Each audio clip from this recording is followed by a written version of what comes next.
Yeah, good evening, my beloved audience.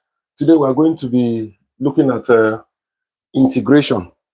Integration is the reverse of differentiation. Yeah. Integration, reverse of differentiation. So integration is like taking fragments, making it to be a whole, while differentiation is taking a whole, splitting it into fragments. So then we are going to be looking at some basic concepts of integration. So we have something like this. This thing is called the integral sign. So the integral of x raised to the power n dx. If I want to integrate something like this one that I'm integrating, this one is called the integrand. Yes, and the integrand is the function to be integrated. So if I want to integrate this, I'll just copy it, x to the power n. Then I'll add 1 here. This new power n plus 1, I'll write it down here, n plus 1. Then plus k or plus c. We'll have two main types of integration. There's what we call definite integration and indefinite integration. Indefinite integration don't have limits of integration, but definite integration have limits of integration. So since it doesn't have limits, we say let this k stand for whatever must have been gained or lost in the process. So yeah, so once you put k or c, it means it is indefinite integration. But if it's definite integration, then there will be no k or c. Yeah, but you will now have maybe from A to B, where A and B will be known as the limits of integration. The one that is down is known as the lower limit. The one that is up is known as the upper limit.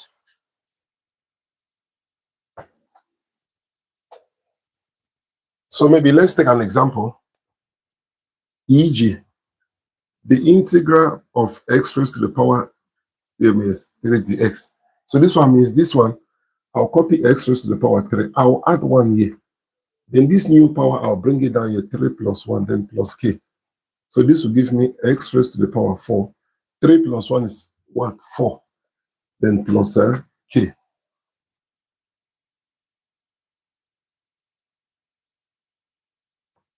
Number 2, the integral of x raised to the power 7 dx.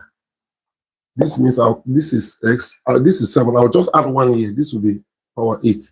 Then I'll take the new power, write it down, plus k. So that's the answer. Very simple. So this is the first, the first basic principle of integration.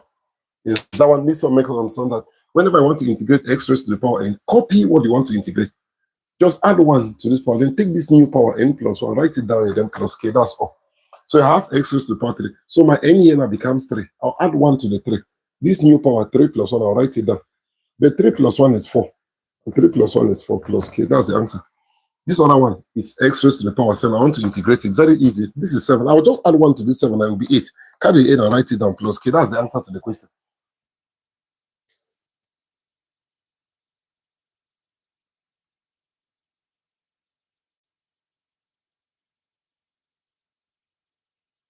Then that is the first basic principle. Let's look at the second basic principle of integration.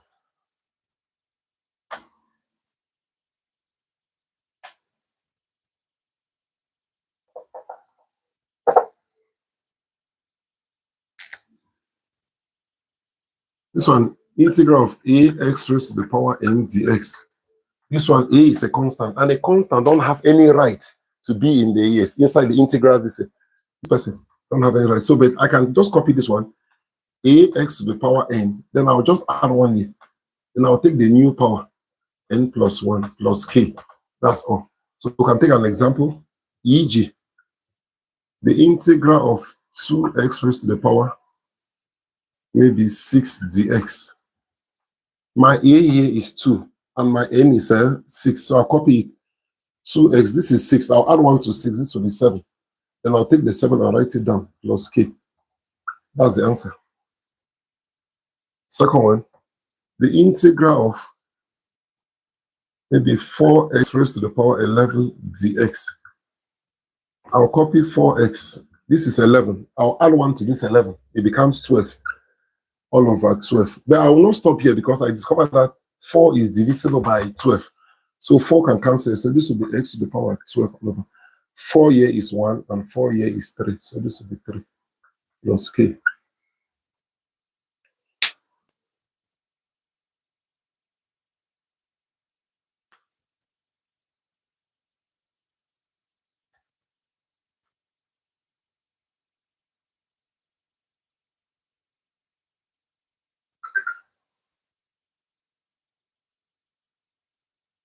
Okay. I hope you are understanding. So this is the second principle. Yeah, so mathematics needs to be taken gradually. You understand it. But if a teacher comes and is rushing it, you will not get it. So let's go to the, can we go to the third principle? This one, I hope this one is understood. Can I move to the next one?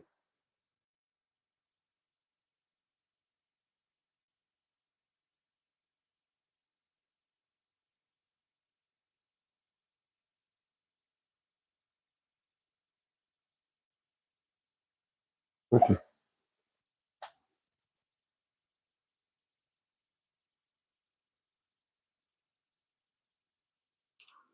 Now, so let's look now at the third principle.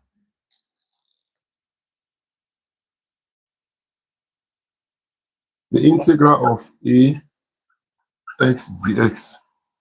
Yes, if you are being asked to integrate ax dx, meanwhile a is a constant, you just copy the ax. Remember, this ax, there is a 1 here. Yes, you know, ax, when you tell somebody x is the same as x to the power 1, because anything raised to the power 1 remains the same. Anything multiplied by 1 remains the same. Anything divided by 1 remains the same. So there's a 1 here. So if you add another one, it will be what? 2.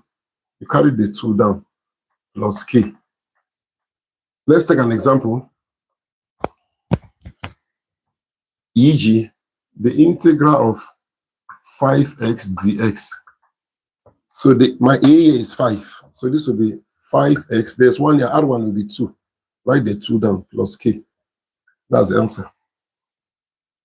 Number 2, then the integral of maybe 24x dx. This, my a here is 24. So I'll write the 24. X here, add 1 here will be 2 all over 2. I cannot stop here because 24 is divisible by 2. You can still do it even, the law of divisibility, so you can even divide number 1 after the other. 2 divided by 2 is 1. 4 divided by 2 is 2. Then x squared plus k. That's the answer.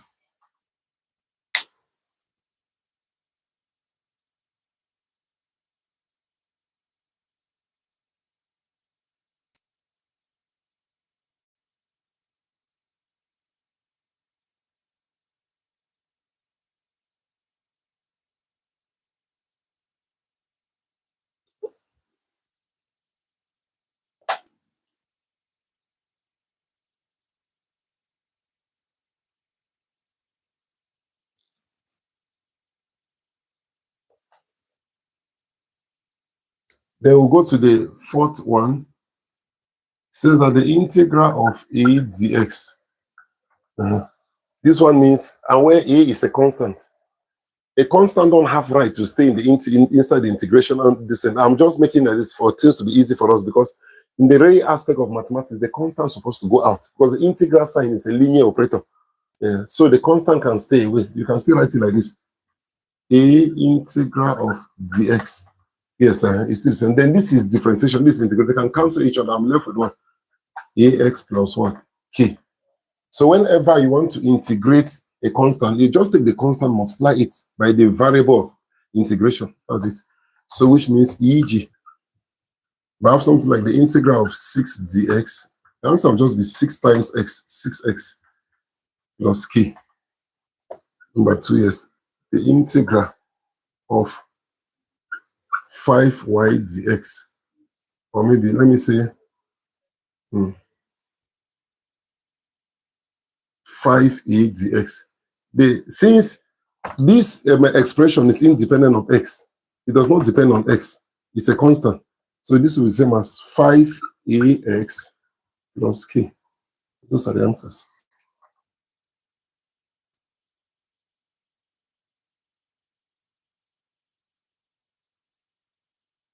So take note, it's just this times this is this. This times this will give us this. The whole of this times this will give us this.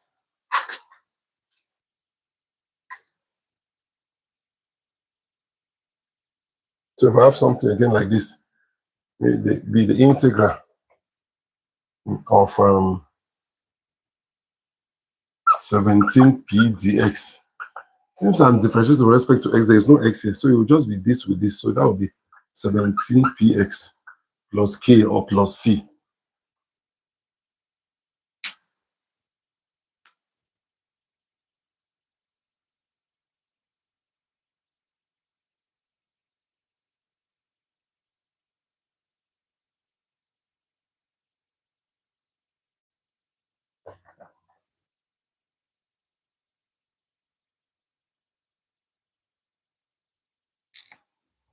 Number 5, the integral of x dx.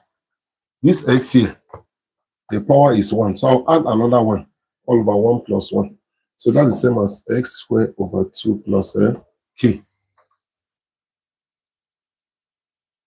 Because here, this x here, there is a 1 there.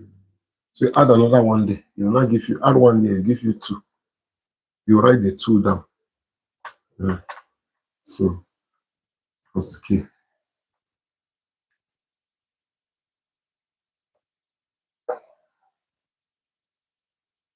Yeah. So that is that. Then actually the integral, because this one, this thing like this means integral sign. Okay, this is the integral sign. This is the integral sign. This is the integral sign. Then when you have something like this, integral of f of x dx, this function you want to integrate, this function is what we call it the integrand. So integrand is actually the parameter, what you want to integrate is known as the integrand. So the f of x is our integrand. If I have something like maybe the integral of 3x squared dx, this guy is known as my what? Integrand. Integrand means the function you want to integrate.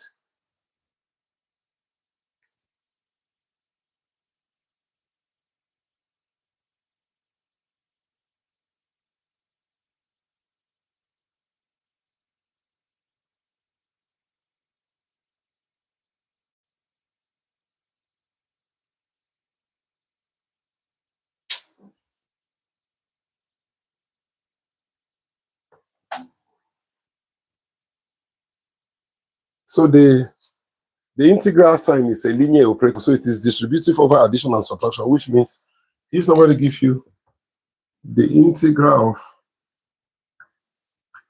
f of x plus or minus g of x dx, this will be the same as the integral of f of x dx, which will be as if it is this times this, then plus or minus the integral of g of x dx. So that's what we are trying to say, which means if you want to integrate a bulk, you can integrate them one after the other. For example, e.g., evaluate the integral of 3x to the power 6 plus 5x squared, maybe minus 17. That's what I'm trying to say. So this one means we can integrate them one after the other. So this one is still the same as you do the one after the other. So if I integrate this one, this will be 3x. I'll add 1 here, that will be 7 over 7 plus 5x. I'll add 1 here, that will be 3 all over 3 minus. For you to integrate a constant, just take the constant times this is here. So that's 7x plus k.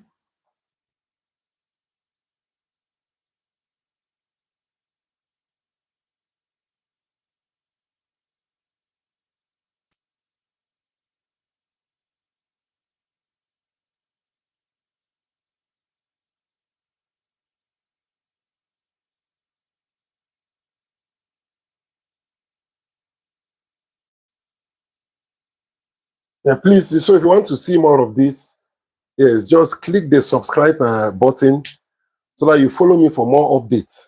Yes, like tomorrow we'll be doing either physics or chemistry. It's around this time. So just you click the subscribe button so that whenever I'm live, the signal will be given to you. And that is how you learn, because Rome was not built in a day. It's gradually you get to the top. Yes, there are procedures to get to the top. It's gradually, we don't rush it. Yes, so try to be a consistent learner. Put effort, because the roots of education are bitter, but the fruits are sweet. Yes, and the saying is always that he that knows mathematics knows everything. Once you struggle and you are very good at calculation, any other thing you want to do, it will be very easy, because you'll be having what we call critical thinking and creativity. You can look at beyond the curtain of time. You can easily think fast. That's the essence of all these things we are doing. Okay, so let's proceed.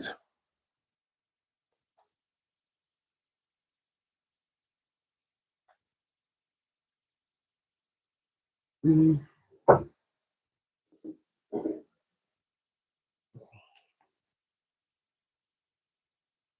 we have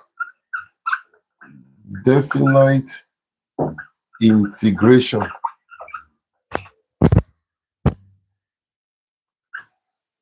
Definite integration make us understand that the integral from a to b of f of x dx. Actually, when you integrate this thing, it will not remain the same. So for us, the way we do signal that it will be different, we just put something like capital F of x to show that this thing has undergone some transformation. And you'll be moving from what? From the lower limit from a to b, which means I can, in the place of x, I can substitute b. So this will be what? F of b minus, I substitute a, that will be what? F of a. Where a and b, that's this a and b, where a and b are called limits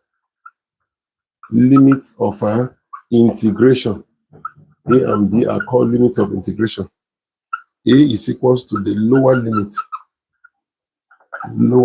then b is equals to the upper limit.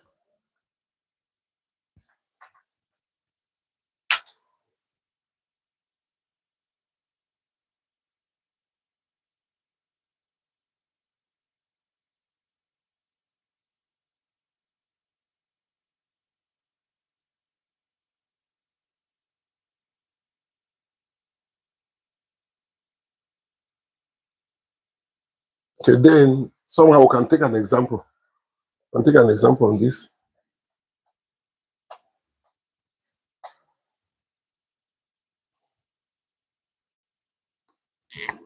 Maybe find the value of maybe the integral from 1 to 2 of maybe 1 to 2 of maybe, let's say, 6x dx. So solution, the integral from 1 to 2 of 6x dx means I'll first guard my boundary. I'm moving from 1 to 2. If I differentiate 6x, remember this x, the power here is 1, so I'll add 1, that will be 2 over 2. So that will give me 6 divided by 2 will be 3x squared from 1 to 2. So in the place of then, so this is what I have. So if I like this 3 even can stay out, this will be 3 into x squared, moving from 1 to 2, which is the same as, this will be 3 into, in the place of x, I'll substitute this 2, this will be 2 raised to the power 2 minus, in the place of x, I'll substitute this one, which will be 1 raised to the power 2. So this will give me 3 into 2 raised to the power 2 will give us 4 minus 1 square is 1. Then I will now bring down the 3. 4 minus 1 is will give us 3. Then 3 times 3 will be 9, and that's the answer. So that's the difference between the indefinite integration and definite integration, because definite integration, after substituting, you just arrive at nothing. In indefinite integration, we'll just give it that plus k.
So now let's now look at integration of trigonometric functions. Integration of trigonometric functions.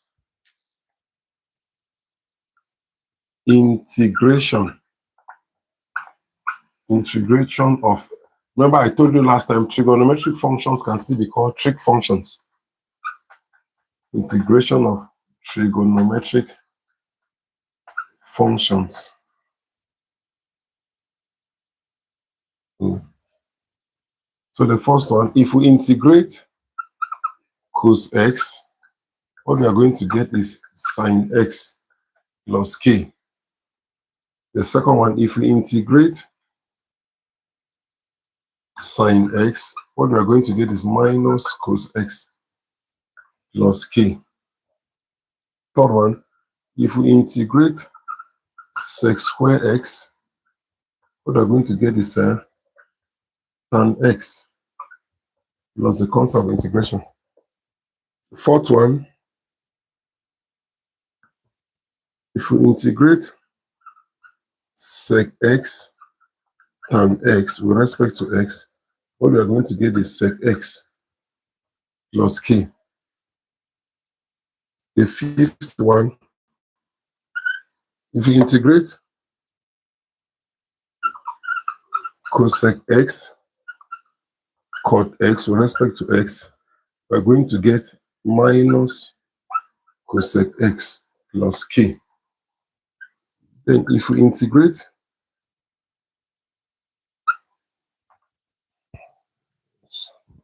this is sec, this is cosec. We integrate, if we integrate cosec square x with respect to x, what we get is minus cot x plus k. So this is I've shown here. So if you integrate cos x, you get sine x. If you integrate sine x, you get minus cosec x. If you integrate sec square x, you get tan x. Then if you integrate sec x tan x, then you are going to get sec x. Then if you integrate cosec x cot x, you will get minus cosec x. Then if you integrate cosec square x, you get minus cot x. So let's take like a minute and go through it.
So you are now being asked to maybe to evaluate.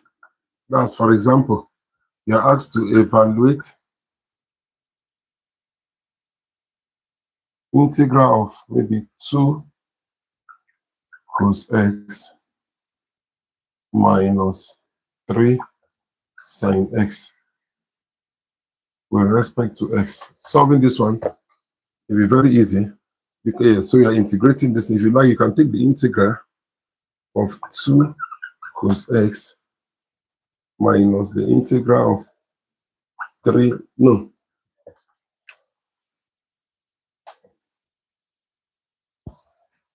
You take the integral of this with respect to x minus the integral of 3 sine x with respect to x. So from here, these two weight, if you integrate cos x, what you get is sine x. You bring down this negative sign, you bring down this 3. Then I'll open a bracket here. This minus 3, this is the minus 3. Then if I integrate sine x, I'll get minus cos x plus k. So this will give me 2 sine x. Negative times negative is plus. Then 3 times this will be 3 cos x plus k.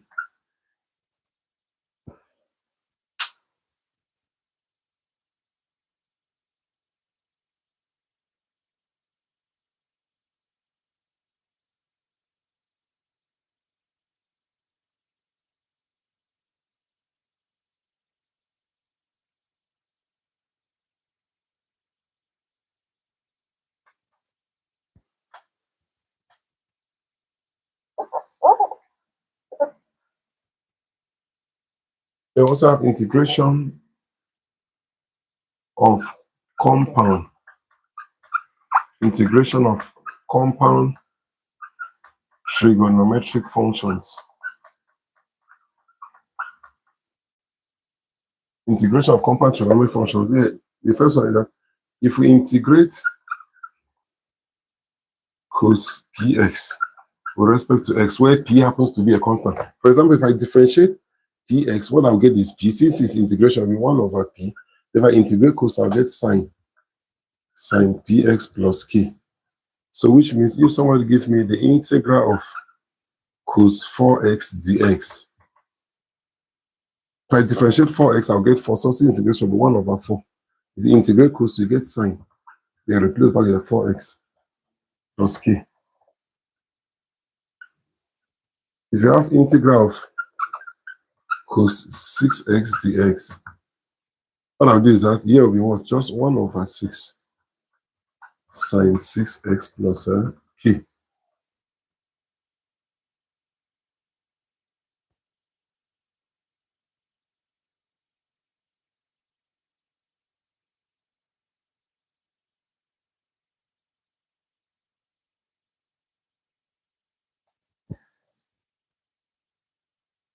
Let's look at the second guide here. The integral of sine px dx, where p happens to be, if I differentiate it, that will be 1 over p. But if I integrate sine, I'll get minus cos plus k. So e.g., the integral of sine 4x dx, this will be 1 over 4. If I integrate sine, I'll get minus cos 4x plus k. Second, the integral of sine minus 2x dx. Here, if I differentiate minus 2x, I'll get minus 2. So this will be like 1 over negative 2. Then if I integrate sine, I'll get minus cos of what? Negative 2x plus k. In that case, what do you notice? Negative divided by negative will be positive. So I'm left with what? Half cos into minus 2x plus k. Whatever is here must appear here. Yeah, because you notice whatever is here must be here. Whatever is here must be here. So that one cannot change.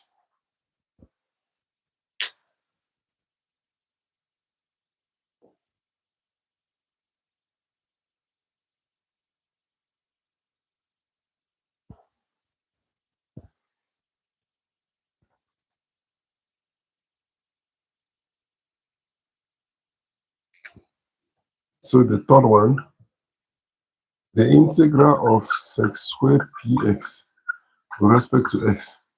If you differentiate px, you get p. Since integration will be 1 over p. If you integrate sec squared, you get tan.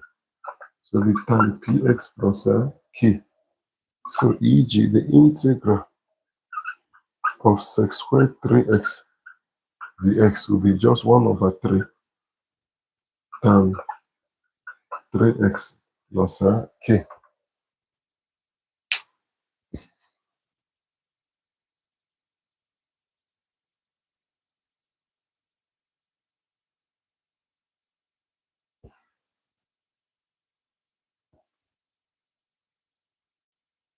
Please remember to click on the subscribe button. Yes, like this video, share, and also maybe you comment so that I'll look at some areas where I can assist you. So you comment in the video. Then we'll still by 10:50 then about, I'll still continue on this thing. You can still follow me. Yes, on TikTok.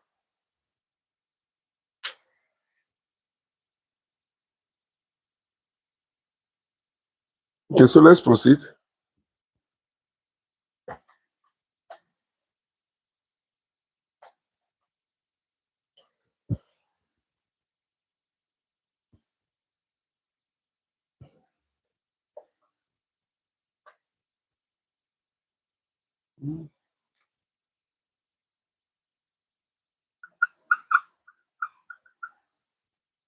Evaluate the integral from 0 to 90 degrees of cos theta d theta.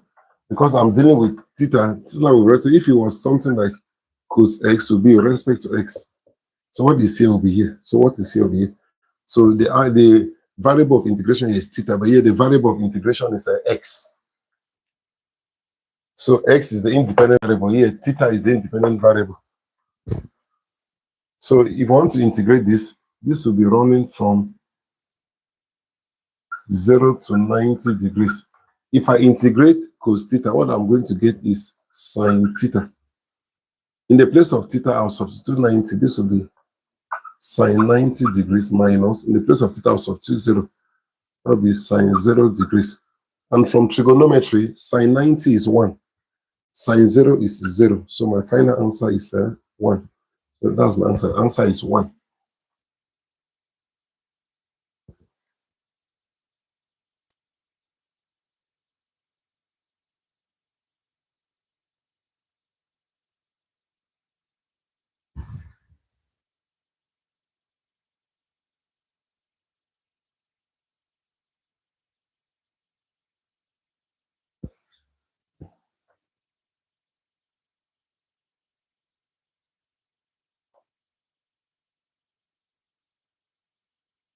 They also have integration of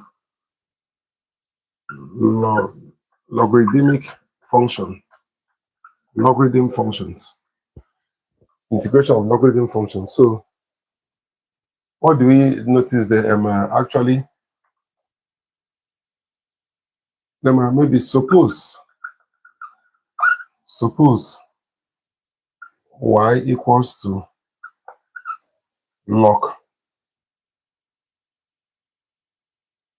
y equals to maybe log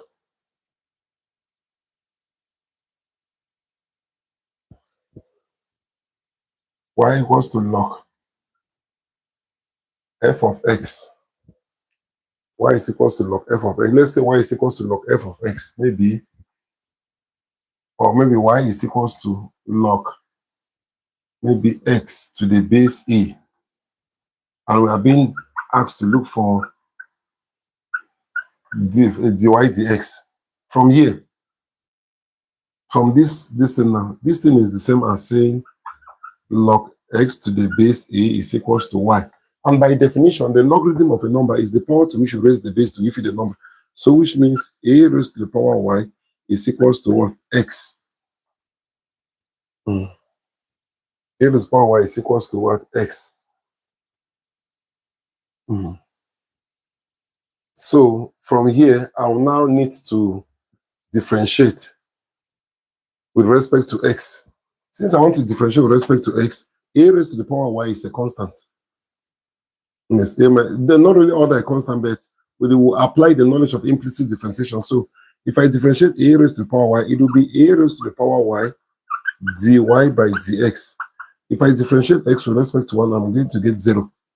I'm going to get 1. If I differentiate x with respect to x, I'll get 1. But if I differentiate this one with respect to x, because it's a constant, because this is an independent variable, so it's not a constant. So if I differentiate this, it cannot be 0. So it's implicit differentiation. So if I differentiate a raised to the power y, it will still be a raised to the power y by dy by dx. So from here, I'll divide here by a raised to the power y. I'll divide here by a raised to the power y. This cancel this. I'm left with dy by dx will be equals to 1 over a raised to the power y. 1 over a raised to the power y. So then, but this one, a raised to the power y means x. So this will give me dy by dx equals to 1 over what? X. Since a raised to the power y is equals to x.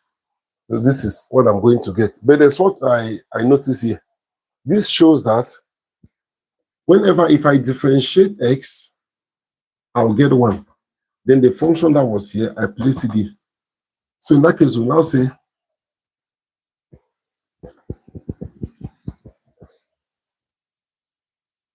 generally, comma, if y is equals to log, yes, maybe log f of x. If y is equals to log f of x, maybe to the base a, therefore dy by dx will be equals to, if I differentiate f of x, it will be f prime of x all over what? F of x. Let's keep it like this. So which means, so e.g., if y is equals to,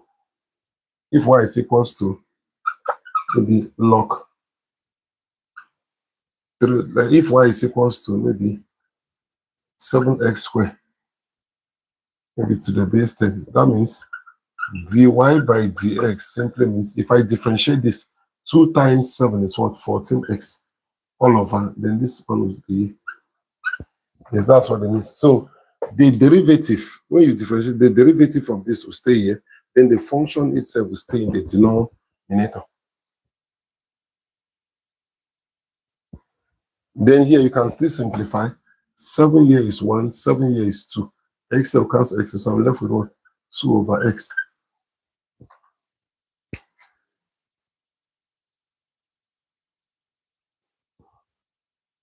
This one is when we are working with log to the base 10. Let's work with log to the base e.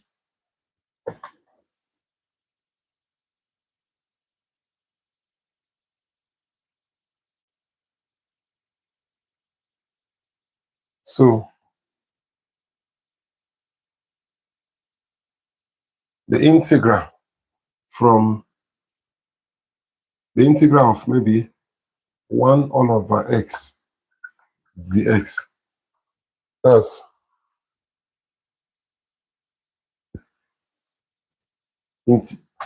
integration by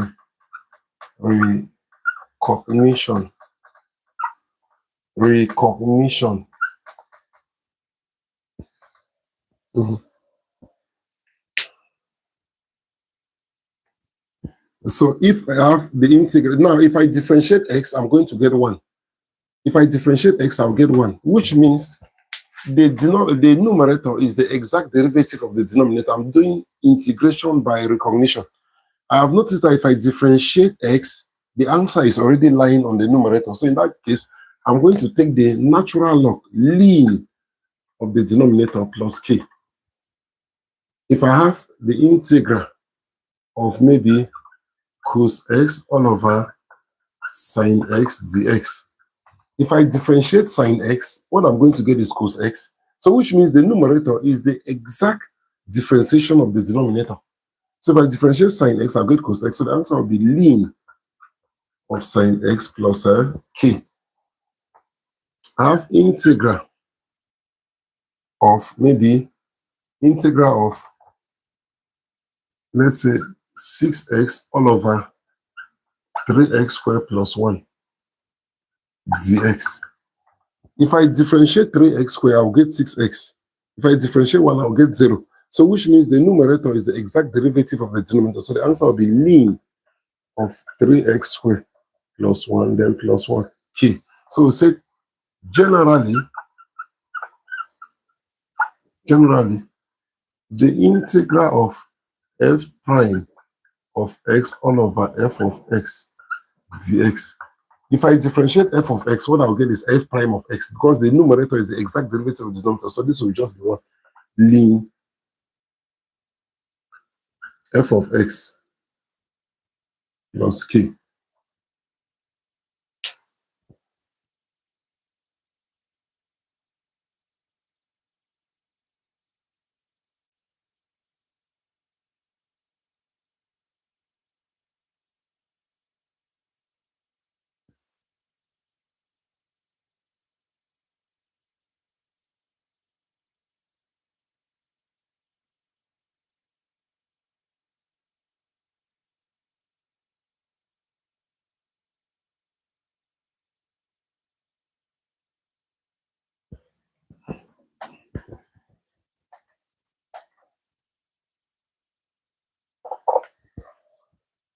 Then lastly, we have integration by parts method.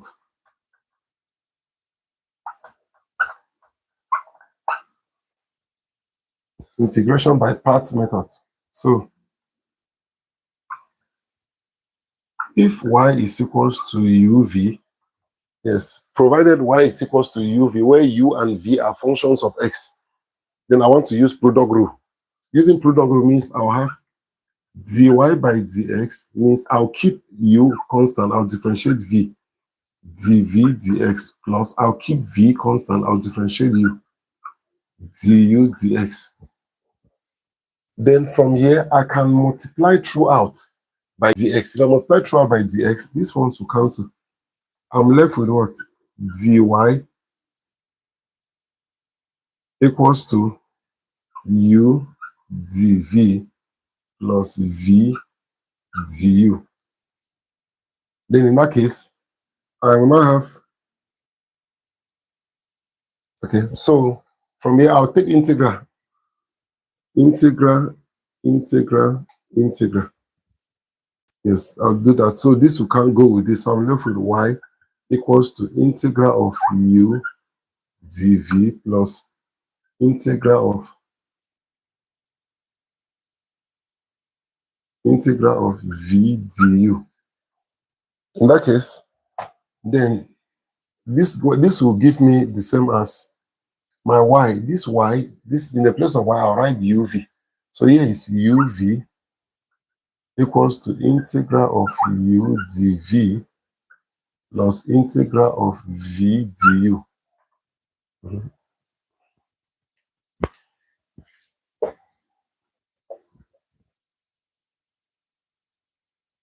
Then I'll make this one the subject.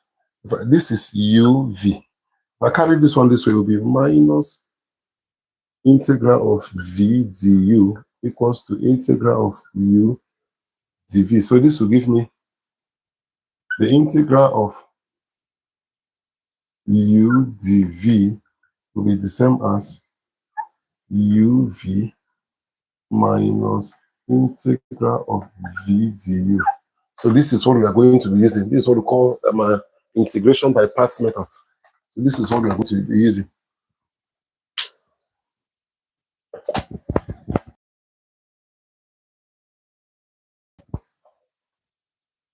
So e.g., evaluate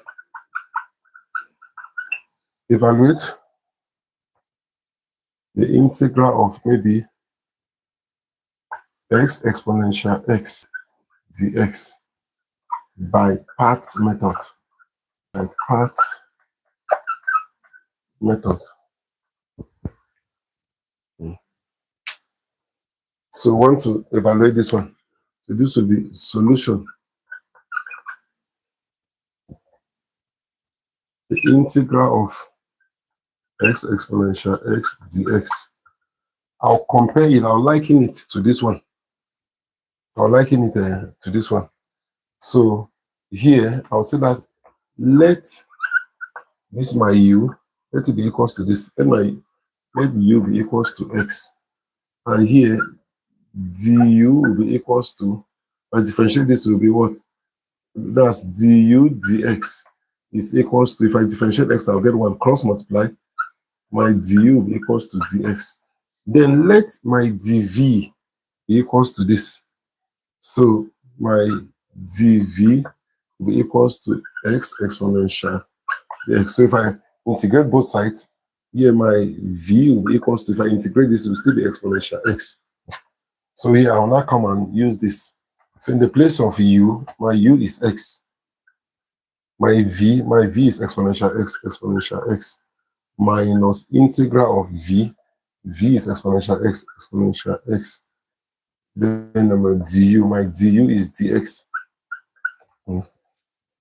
So this will give me x exponential x minus the integral of exponential x will still remain exponential x.